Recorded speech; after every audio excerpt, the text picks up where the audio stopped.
వెళ్దాం మనం. చూడండి, అది ఈ కీర్తనల గ్రంథము 121 కీర్తన. కీర్తనల గ్రంథము 121 కీర్తన 1-2 వచనాలు మనం చదువుకుందాం.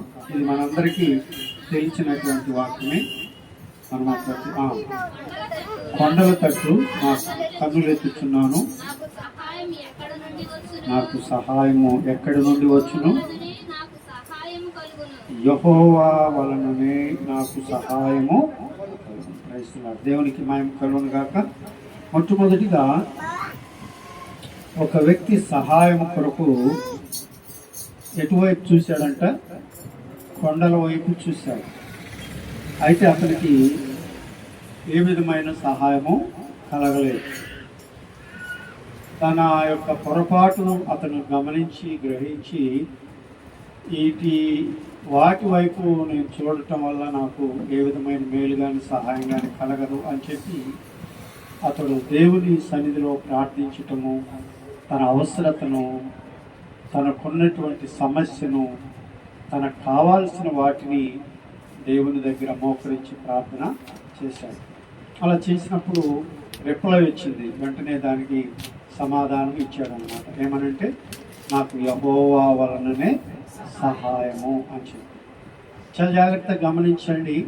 ప్రభు యొక్క సన్నిధానంలో మనము ఏదో మనుషుల యొక్క సహాయం కోసం చూస్తూ ఉంటాం, కానీ ఆ సహాయము అందిద్దో అందదో తెలియదు. కానీ దేవుని సహాయం మాత్రం అది తప్పనిసరిగా దేవుడు మనల్ని మర్చిపోకుండా కార్యాన్ని జరిగించేవాడు.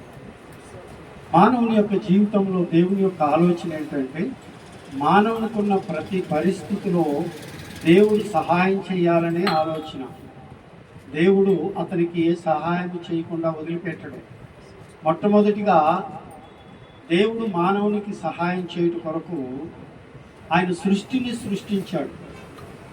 జలములతో నింపబడినటువంటి ఈ భూమి, అగాధముతో ఉన్నటువంటి ఈ సృష్టి దేవుని మాట చేత సగం నీళ్లు, పావు వంతు భూమి, ముప్పావు వంతు నీళ్లు ఏర్పాటు చేయబడ్డవి.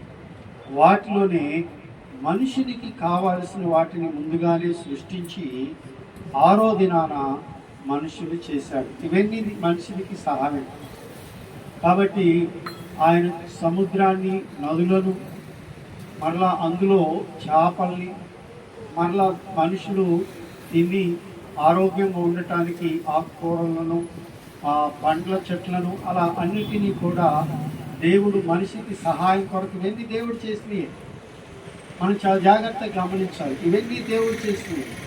ఎందుకంటే నేను మానవుని సృష్టిస్తున్నాను కాబట్టి ఆ మానవుడి యొక్క అవసరతలో నేను సహాయం చేసేటువంటి దేవుడని, కాబట్టి నేను సహాయం చేయాలి అని చెప్పి ముందుగానే సమస్తాన్ని కూడా దేవుడు ఏం చేశాడంటే, మనం అడగకుండానే మనకు సహాయం చేసి రెడీ చేసి ఉంచాడు.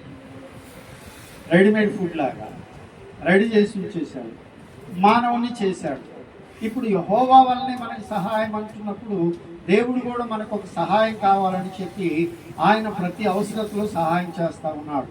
ఆదికాండము 1వ అధ్యాయం 2వ అధ్యాయము 18వ వచనాన్ని మనం చూసినట్లయితే, ఆదికాండము 2వ అధ్యాయము 18వ వచనంలో, మరియు దేవుడైన యెహోవా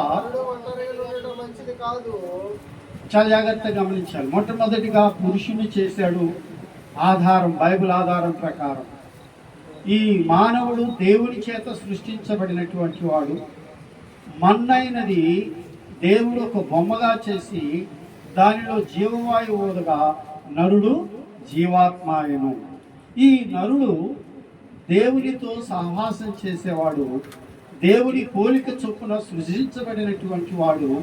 ఆ మానవుని చూసినటువంటి దేవుడు, మొట్టమొదటిగా ఆయన సృష్టించిన మానవుని చూసిన దేవుడు ఒక ఆలోచన చేశాడంట. ఏమని? నరుడు ఒంటరిగా ఉండుట మంచిది కాదు అని చెప్పి వానికి ఎవరిని చేశాడట? సాటి అయిన సహాయం. అంటే నేను చేసిన సహాయంతో పాటు అతనితోనే ఉండి సహాయం చేసే ఒక వ్యక్తిని దేవుడు చేశాడు. ఎవరిని చేసి ఉంటాడు?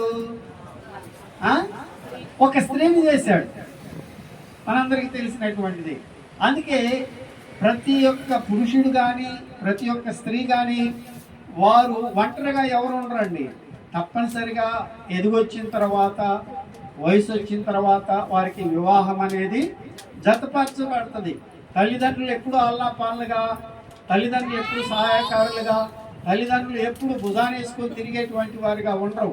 వాళ్ళు ఎదిగొచ్చేసరికి మన సహాయం కన్నా ఈ స్త్రీకి ఒక పురుషుని సహాయం ఉంటే బాగుంటుందని, మన సహాయం కన్నా ఈ పురుషునికి ఒక స్త్రీ సహాయం ఉంటే బాగుంటుంది అని చెప్పేసి దేవుడు మొట్టమొదటిగానే ఒక నరునికి సాటిగా ఉండి సహాయం చేసే ఒక భార్యను ఇచ్చాడు.